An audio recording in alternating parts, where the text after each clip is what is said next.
नमो बुद्धाय, जय भीम, जय भारत। जिसको अपनी जाति का हो अहंकार, वो जनता को करेगा प्यार? ये एक अहम सवाल यूपी से उभर के सामने आया है। अभी तक की खोजबीन के बाद ये बड़ा सवाल एक बार फिर दोहराऊंगा मैं, जिसको अपनी जाति का अहंकार, वो जनता को क्या देगा प्यार? ये सवाल इसलिए क्योंकि यूपी के मुख्यमंत्री योगी आदित्यनाथ कुछ दिन पहले गोरखपुर के अंदर एक दलित के घर खाना खाने पहुंचे। मजबूरी, इतनी बड़ी मजबूरी क्योंकि चुनाव जीतना है जरूरी। और जब वहां पे पहुंचे, वो तस्वीर में आप देखेंगे किस तरह से योगी आदित्यनाथ बेबस, लाचार खाना खाते हुए वंचित के घर।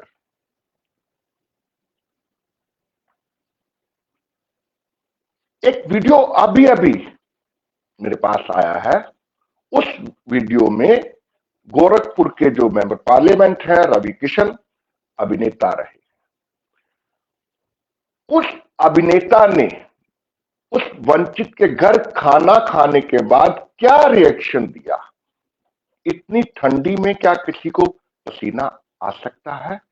लेकिन रवि किशन कह रहे हैं कि उस वंचित के पसीने की बदबू उन्हें बेहद डिस्टर्ब कर रही थी। कमाल है। ये है जाति के अहंकार वाले।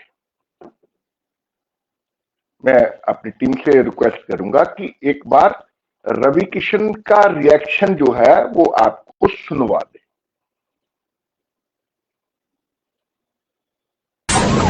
जनता का आगे नहीं, कितना लोग सब हिला के वहां इसके अंदर बैठला रहने यहाँ तक पिछड़ा तो दौड़ो तो क्या करी क्या उतर भगवान डाले। बाकी लोग बाद में आ गए। हम 2-3 बंदे गए इसमें पहले से ही। हम लोग का पसीना ऐसा महक रहा है ना। अरे अब क्या बताई रवि भैया, कन्हैया भैया खातिर दिन रात दौड़े जाते रुके होते। अरे तो हम ही के तुम लोग पूरा सुन वही बात बंद कर रहे वीडियो, बस बंद कर। साथियों, सुना आपने, देखा आपने। कान का सुना कई बार गलत हो सकता है, लेकिन आंख हमेशा वास्तविकता को, सच्चाई को ढूंढ ही लेती है। सवाल मेरा फिर से वही, जिसको जाति का हो अहंकार, वो जनता को दे सकता है प्यार? साथियों, आज उस शहीद की शहादत का दिवस है जिसने इस जातिवाद से निराश होकर अपने जीवन को समाप्त कर लिया। वो रोहित वेमुल्ला थे। 2016 कौन भूला होगा। इसलिए वंचितों का भारत रोहित वेमुल्ला को श्रद्धांजलि अर्पित करता है। अब बात यूपी की, जिस यूपी में चुनाव है, लगातार प्रचार हो रहा है। आज सर्वे जो है ओपिनियन पोल के रूप में सामने आए हैं। इन ओपिनियन पोल्स में बताया गया है कि योगी आदित्यनाथ 44 के आसपास, 44% के आसपास वोट का दम आज भी यूपी में बढ़ रहे हैं। टेलीविजन चैनल्स बता रहे हैं। हकीकत क्या है? हकीकत यह है कि योगी आदित्यनाथ ने ठाकुरवाद थोप दिया पिछले 5 वर्ष में यूपी के अंदर। योगी आदित्यनाथ के इस ठाकुरवाद से प्रताड़ित एक नहीं, 2 नहीं, 100 नहीं, पूरी की पूरी यूपी की जनता है। यहां तक उनके मंत्री रहे, उनके विधायक, उनके सांसद और तो और पार्टी में जो बड़े ओहदेदार हैं, वो भी इस ठाकुरवाद से प्रभावित हैं। अब सवाल ये है, मैं जैसे बार बार कह रहा हूं कि अहंकार जो है, क्या किसी के अंदर जाति को लेके इतना अहंकार हो सकता है? जी हां, बिल्कुल हो सकता है। और ये जो है साबित करते हैं योगी आदित्यनाथ। एक बार फिर आपको मैं वो विजुअल दिखाना चाहूंगा जब योगी आदित्यनाथ एक वंचित के घर खाना खाने गए।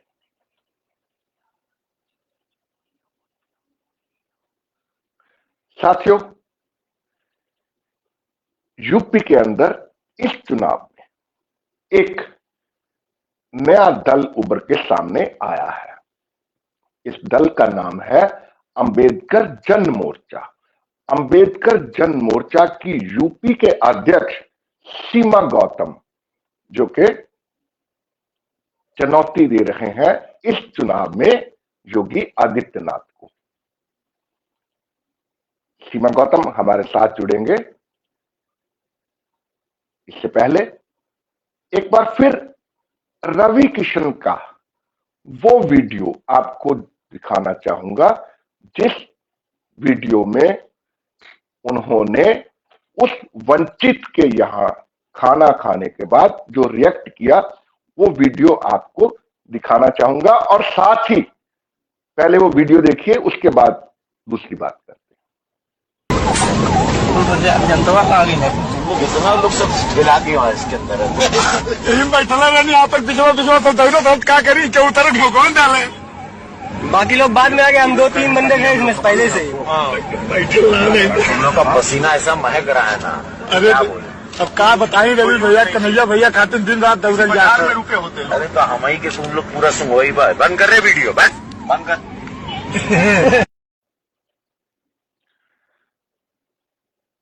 साथियों, गोरखपुर से ही एक और वीडियो जो वायरल हुआ था, उस वीडियो को वायरल किया सीमा गौतम ने। सीमा गौतम यूपी के अध्यक्ष हैं अंबेडकर जन मोर्चा के। सीमा गौतम इस वक्त हमारे साथ जुड़े हुए हैं गोरखपुर से। सीमा, जय भीम, स्वागत है आपका वंचितों का भारत पर। आपको बहुत बहुत धन्यवाद सर, आपने हमें मौका दिया। आपको भी जय भीम। सीमा, इससे पहले मैं आपको सवाल का सिलसिला शुरू करूं आपकी जय भीम के साथ, मैं आपका जो वीडियो वायरल हो रहा है, सबसे पहले मैं उस वीडियो को अपने दर्शकों को, वंचितों का भारत के दर्शकों को दिखाना और सुनाना चाहता हूं, जिसमें आपने एक खुला चैलेंज बीएसपी और बहन मायावती को किया। जय भीम साथियों, चुनाव आ गया है। अब सब लोग दलित वोटों को अपने तरफ करने में लगे हुए हैं। अभी आप देख रहे होंगे बीजेपी के जो योगी आदित्यनाथ हैं, एक दलित के घर खाना खाए। आज तक 5 साल तक उनको दलित नजर नहीं आया। 5 साल में उनको दलित के घर पे खाना खाए। हाथरस में, बलरामपुर, बदायूं, बस्ती, गोरखपुर, न जाने उत्तर प्रदेश के अंतर्गत इतने लोगों की हत्याएं हुई, रेप हुए, निर्ममता से हत्या किया गया, लेकिन वहां योगी जी, उनके घर, उस परिवार के घर योगी जी कभी नहीं गए, उसका हाल तक नहीं पूछा। आज जब वोट लेना है तो वो दलितों के घर खाना खा रहे हैं। ये भी एक ब्रेकिंग न्यूज बन रही है आज के 21वीं सदी में।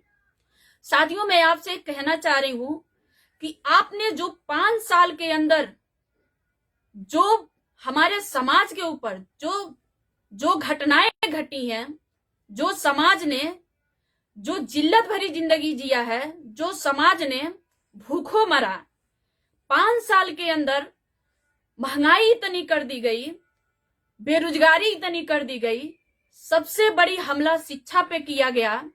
सब कुछ छीन करके शिक्षा का फीस इतना ज्यादा कर दिए कि गरीब लोगों आज के डेट में पढ़ाना मुश्किल हो गया। साथियों, मैं आपसे ये कहना चाह रही हूं कि बीजेपी को हराने के लिए अंबेडकर जन मोर्चा डट के खड़ा है। अंबेडकर जन मोर्चा बीजेपी को हराने के लिए कभी भी पीछे नहीं हटेगा और उत्तर प्रदेश में अंबेडकर जन मोर्चा बीजेपी को जीतने नहीं देगा। साथियों, आप लोगों से एक बात और भी कहना चाह रही हूं। माननीय हमारी बहन जी जो हैं, बहन जी सिर्फ एक आदमी को हराने के लिए, एक पार्टी को हराने के लिए बीजेपी की सपोर्ट करने के लिए कह रही हैं, बीजेपी की सपोर्ट कर रही हैं। आप देख रहे होंगे जिस तरह से हाथरस, बलरामपुर, बदायूं, बस्ती, गोरखपुर, गोंडा, कुशीनगर आदि जगहों पे जिस तरह से हमारे समाज के साथ घटनाएं हुए, वो मुंह पे ताला लगाकर बैठी थी। कभी भी उन्होंने एक शब्द नहीं कहा कि हमारे बहुजन समाज के साथ कोई घटना दुर्घटना हो रहा है। साथियों, मैं आपसे ये कहना चाह रही हूं कि हमें भावनाओं में बह करके निर्णय नहीं लेना चाहिए। बहन जी आज कह रही हैं कि हमारे पास पैसे नहीं है, हम रैलियां नहीं कर पा रहे हैं या रैलियां नहीं कर सकते। तो मैं पूछना चाह रही हूं, उत्तर प्रदेश का हर वो नागरिक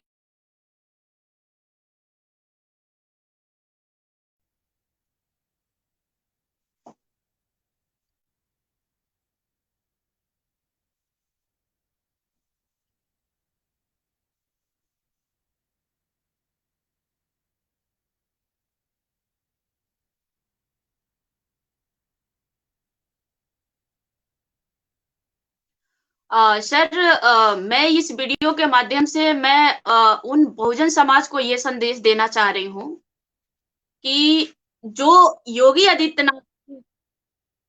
आदित्यनाथ जी इस समय जो लास्ट टाइम आकर के जो नौटंकी कर रहे हैं, आप देखेंगे कि अगस्त में प्रियंका केस हुआ, विश्वविद्यालय में हत्या हो गया और उस हत्या को आत्महत्या करने के लिए मतलब पूरा एड़ी से चोटी इन्होंने लगा दी। उस परिवार के घर ये खाना खाने या हाल पूछने नहीं गए। मैं बहुजन समाज को बताना चाहती हूँ कि हौसला देवी अक्टूबर की घटना है और ये घटना गोरखपुर की है। एक महिला अपना काम कर रही थी, झाड़ू पोछा करती थी और अपना जीवन यापन करती थी, लेकिन उसको पुलिस के सामने ही मारा गया। गोरखनाथ थाने की क्षेत्र की बात है, पुलिस के सामने ही मारा गया, उसके पति को मारा गया। तब योगी आदित्यनाथ जी कहाँ थे? तब उनको नहीं दलित दिख रहा था। और 21वीं सदी में दलित के घर खाना खा लेने से, और ये तो एक वही बात हो गई कि आज भी 21वीं सदी में भी ये एक ब्रेकिंग न्यूज बन रहा है। योगी आदित्यनाथ जी ने एक दलित के घर पे खाना खाए। अगर खाना ही खाना था तो मैं उनसे कहना चाह रही हूँ कि थाली तो नई थी, थाली भी नया मंगाया गया, खाना भी होटल से मंगाया गया। अगर उनको खाना ही होता तो जो जिसके घर खाना खाए उसके थाली में खाए होते। तो ये सब चुनाव को लेकर के एक षड्यंत्र, इनका एक नियत पहले भी नहीं ठीक थी, आज भी नहीं ठीक है, एक इनकी कूटनीति है। इसलिए मैंने ये वीडियो बनाई और जनता को बताना चाह रही हूँ।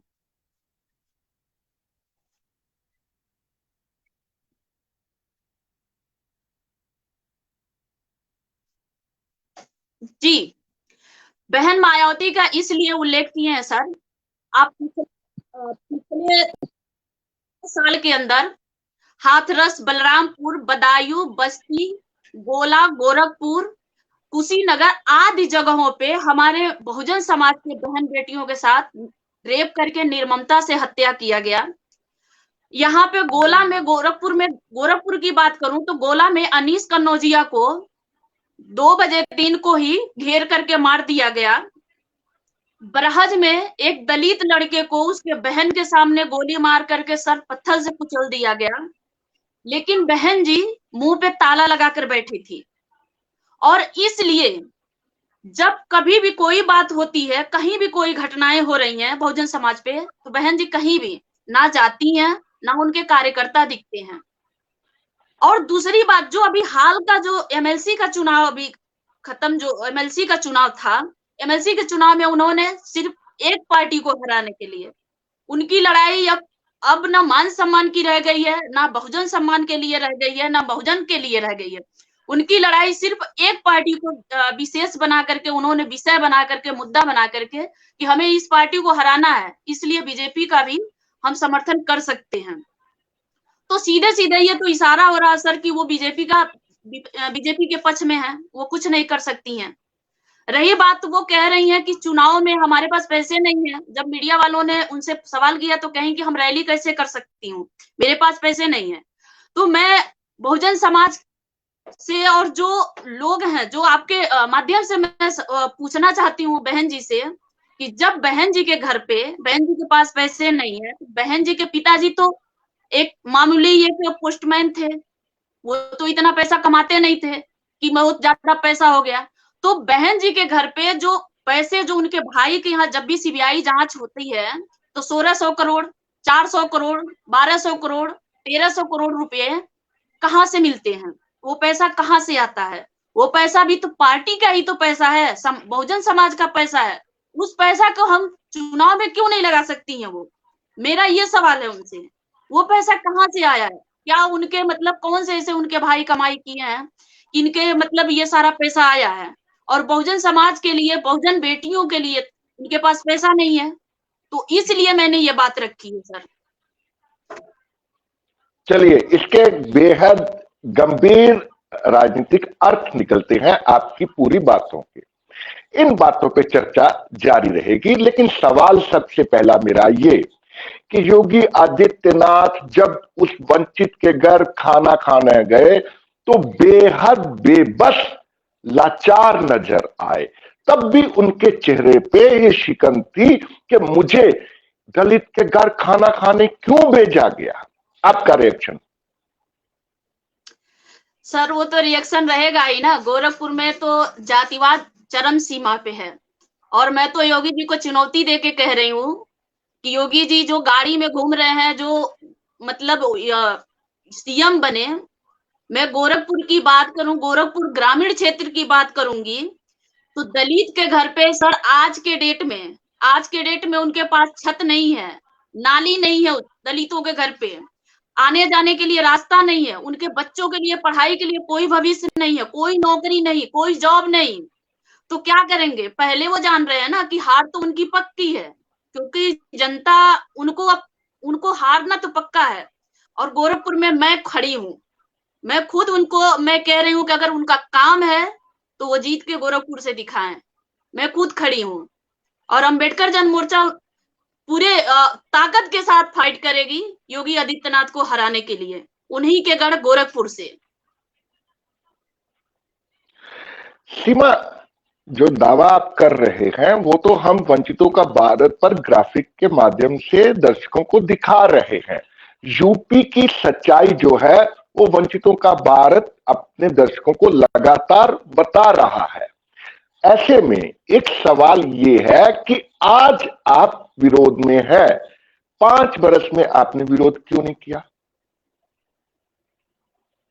सर मैं आपको बता दूं कि मैं लगातार जब से राजनीति में आई हूं और लगातार मैं मीडिया के माध्यम से, मीडिया बंधुओं के माध्यम से, पत्रकारों के माध्यम से आप देखेंगे तो हर घटना पे मैंने बोला। प्रियंका जो विश्वविद्यालय की घटना हुई उस पे भी आप देखेंगे तो आपको न्यूज पे मिल जाएगा।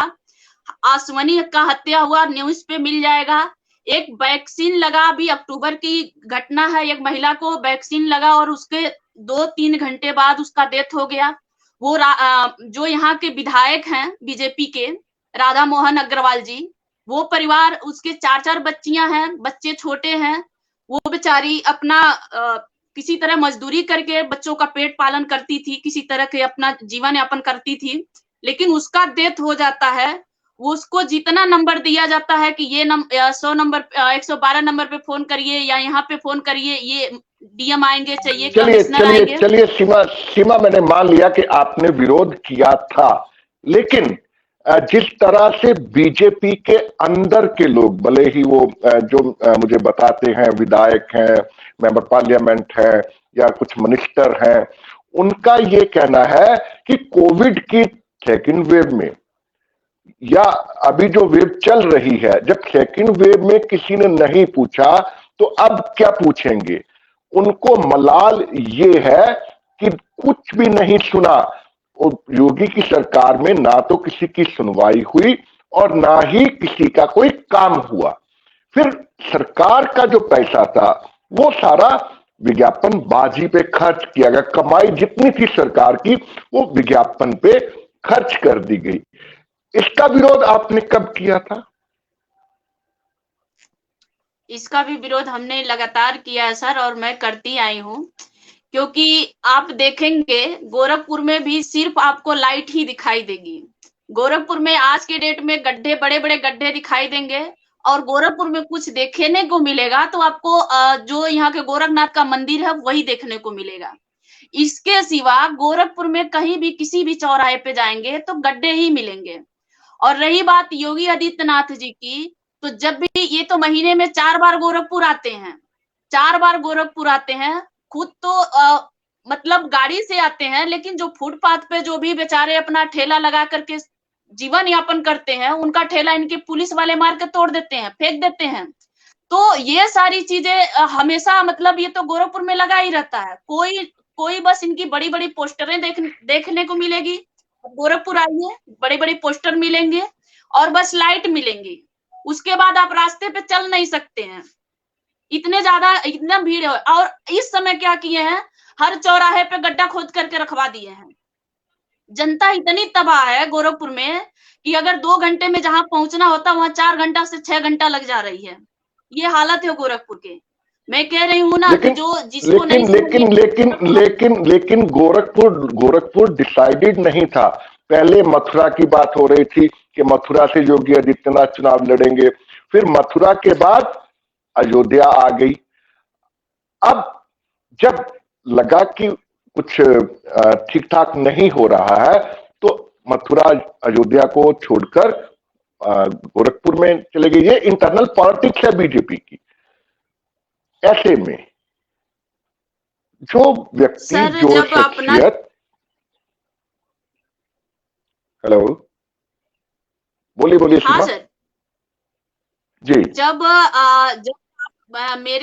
मैं ये कह रही हूँ, जब आपकी काम ही नहीं है तो आपको तो सोचना पड़ेगा, भागना पड़ेगा ना कि मैं कहाँ से लड़ूं, क्या करूं, कैसे करूं।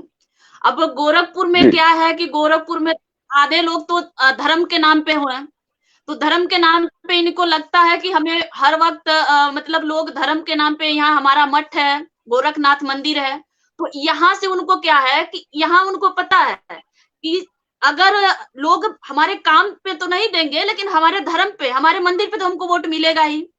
पहली बात इनको। दूसरी बात यह है, कोई कैंडिडेट उतरता है दूसरा तो उसको विरोध करके हम अपना जबरदस्ती बनाएंगे। यही कारण है, और कोई कारण नहीं है सर गोरखपुर से चुनाव लड़ने की, क्योंकि कोई काम ही नहीं है। तो ये जो खर्च हुआ है 42 अयोध्या की जो यात्राएं की है, उसपे कितना खर्च होता है? वो खर्च भी सरकार की राजस्व से ही होता है, सरकार के रेवेन्यू से ही होता है। सर सारे जितने भी जो हमारे पैसे हैं, जो जनता के पैसे हैं, ये जो राम मंदिर बनवाए, चाहे ये जो धर्म के नाम पे सारे चीजें कर रहे हैं, पैसे उड़ा रहे हैं, ये अपने घर से थोड़ी लाए हैं, इनके मठ से पैसे थोड़ी आए जी। ये सारे पैसे सीमा गौतम ये जो सब मुद्दे हैं, चुनाव में मुद्दे रहेंगे अंबेडकर जन मोर्चा के? जी बिल्कुल रहेंगे। अंबेडकर जन मोर्चा के मुद्दे हैं, रोजगारी के मुद्दे हैं, अंबेडकर जन मोर्चा के महंगाई के मुद्दे हैं, अंबेडकर जन मोर्चा के दलितों के सम्मान के मुद्दे हैं, अंबेडकर जन मोर्चा के लोगों के भूखमरी के मुद्दे हैं। तो इस तरह से बहुत सारे मुद्दे हैं। गोरखपुर की बात करूं मैं सर, तो गोरखपुर में जो कौड़ीराम जो है, कौड़ीराम में आज के डेट में एक महिला ने मतलब सिर्फ जय भीम बोल दिया, उसके लिए उसे जॉब से निकाल दी जाती है गोरखपुर में। अभी 10 दिन की बात हो रही है, गोरखपुर की बात कर रही हूँ। गोरखपुर में आज के डेट में बच्चियों को स्कूल में प्रवेश, एडमिशन तो कर लिया जाता है, लेकिन बच्चियों को स्कूल में प्रवेश नहीं दी जाती है बांसगांव और कौड़ीराम क्षेत्र में। ये गोरखपुर की सच्चाई है। लेकिन मीडिया जो सच्चाई बयान कर रहा है, अलग अलग मीडिया, प्रिंट मीडिया कुछ और कह रहा है, इलेक्ट्रॉनिक मीडिया कुछ और कह रहा है। ये जो नैरेटिव है, ये सारा नैरेटिव जो है आपका मुद्दे कैसे वो सामने लेके आने देगा आपको? सर देखिए, हम तो संघर्षवादी हैं, हम संघर्ष में विश्वास रखते हैं, हम अम्बेडकरवादी हैं और बाबा साहब के संविधानों को, उनके विचारों को मानने वाले लोग हैं। रही बात मीडिया की, तो कुछ मीडिया जो बड़े मीडिया लोग हैं, कुछ मीडिया तो है जो बिकाऊ हैं, जो वो तो मतलब अभी कोई भी पेपर या न्यूज खोल करके देखिए तो रोज दिखाता है कि कहीं 35 करोड़ नौकरियां मिल गई, कहीं 10 लाख नौकरियां मिल गई, कहीं यूपी में 30 लाख नौकरियां मिल गई। 20 लाख नौकरियां मिल गई, रोज नौकरियां मिलती हैं। लेकिन योगी आदित्यनाथ जी 2 साल पहले अपने स्टेटमेंट में एक इंटरव्यू मतलब एक मीडिया के सामने उन्होंने कहा कि यूपी में नौकरियां तो बहुत है लेकिन उसके योग्य नहीं है लोग। तो मैं योगी आदित्यनाथ से पूछना चाहती हूँ आपके माध्यम से कि जब चुनाव आ गया तो कहाँ से योग्य लोग आ गए? योग्य लोग कैसे आपको पता चल गया कि योग्य लोग अब नौकरी के योग्य हो गए? 2 साल पहले तो योग्य नहीं थे, सब अनपढ़ थे, यूपी में अनपढ़ लोग बैठे थे। तो जब चुनाव आ गया 69,000 भर्ती आप शिक्षा मित्र का कैसे कर दिए? कैसे 2 साल में वो कैसे पढ़े लिख लिए?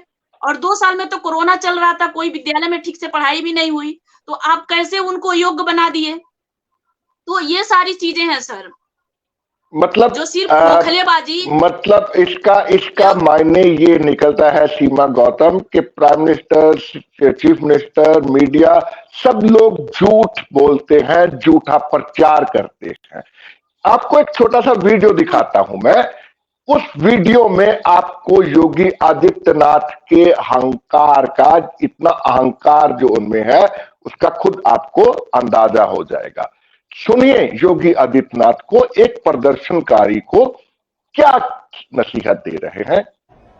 लोकसभा प्रभारी प्रेम सिंह शेर जी, ये बैनर नीचे कर दो, नहीं तो हमेशा के लिए ऐसे बेरोजगार रह जाओगे। हटाओ उसको।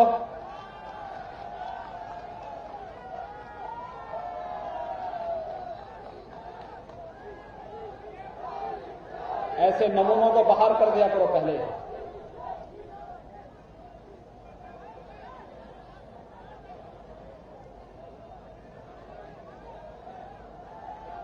मान्य विधायकगण,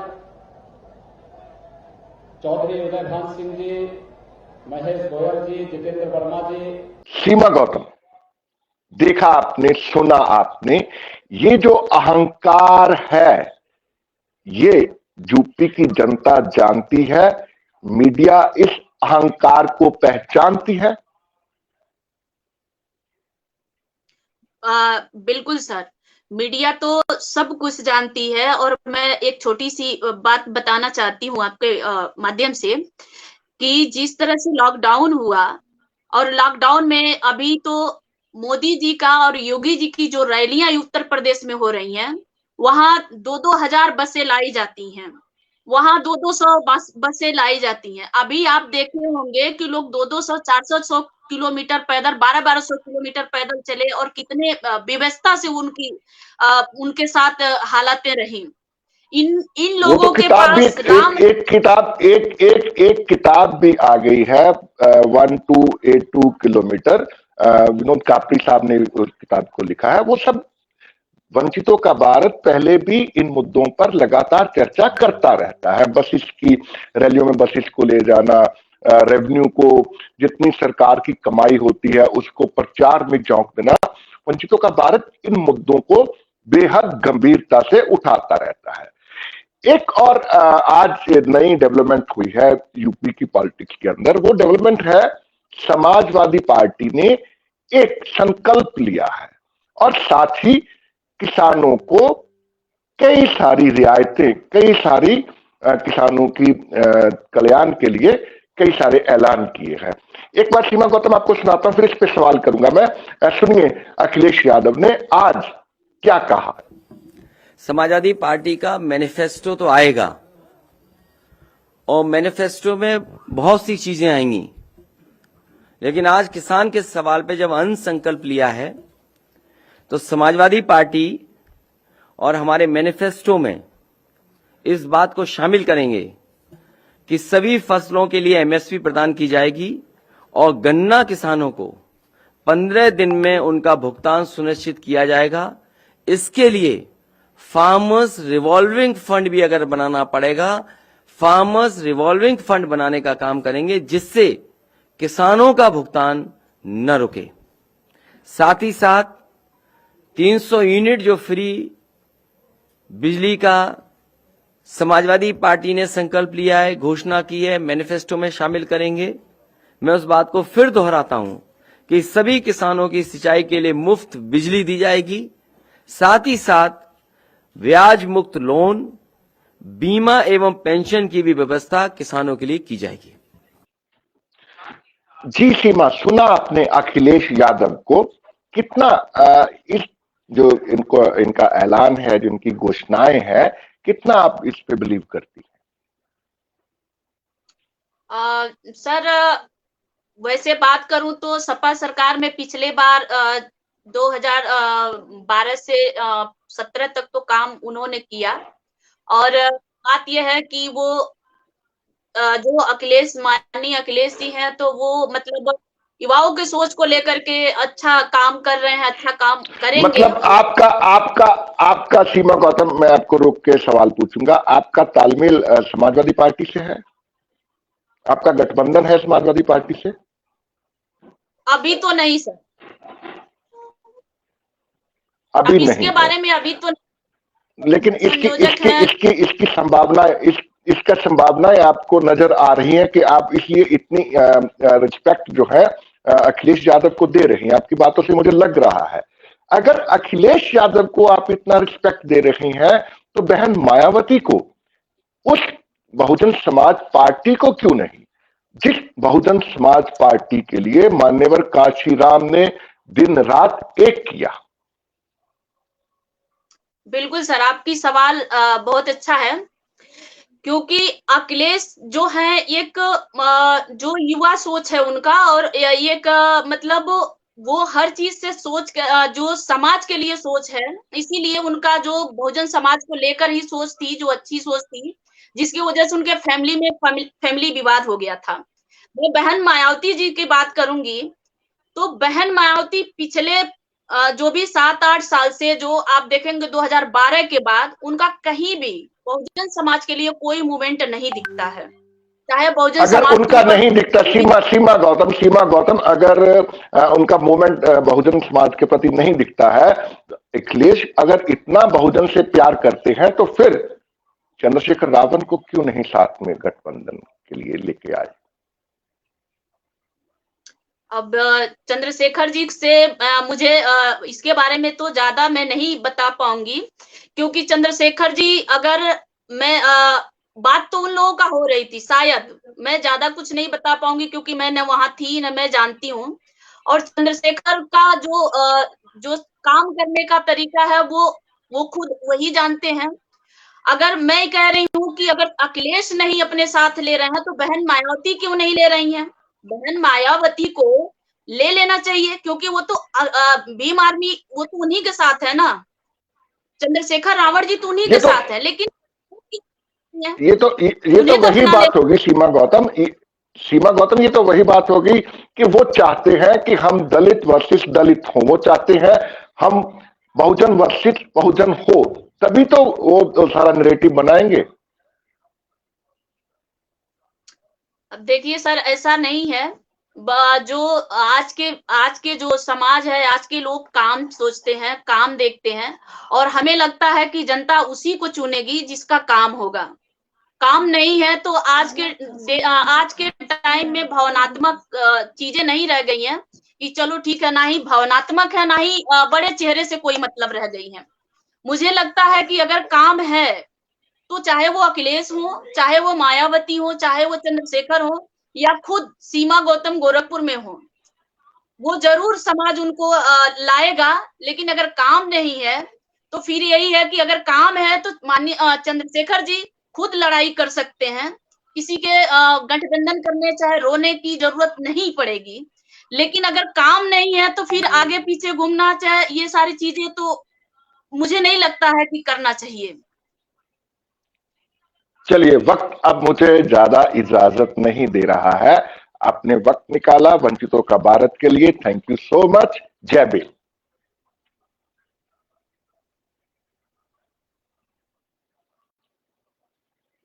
साथियों, बहुजन समाज जो 2007 से 2012 तक सत्ता में रहा, आखिर ऐसा क्या आन पड़ा कि अब कुछ लोग एक चाल चल के दलित का इस्तेमाल करना चाहते हैं? ये बात मैं इसलिए कह रहा हूं क्योंकि यूपी के चुनाव में एक चीज को लगातार उछाला जा रहा है। वो चीज है कि यूपी में 25% दलित हैं। मान्यवर काशीराम 85 वर्सेस 15 की बात करते थे, 85 बनाम 15 की बात करते थे। आज हम बहुजनों की बात क्यों नहीं कर रहे? आज के लिए इतना ही। नमो बुद्धाय, जय भीम, जय भारत।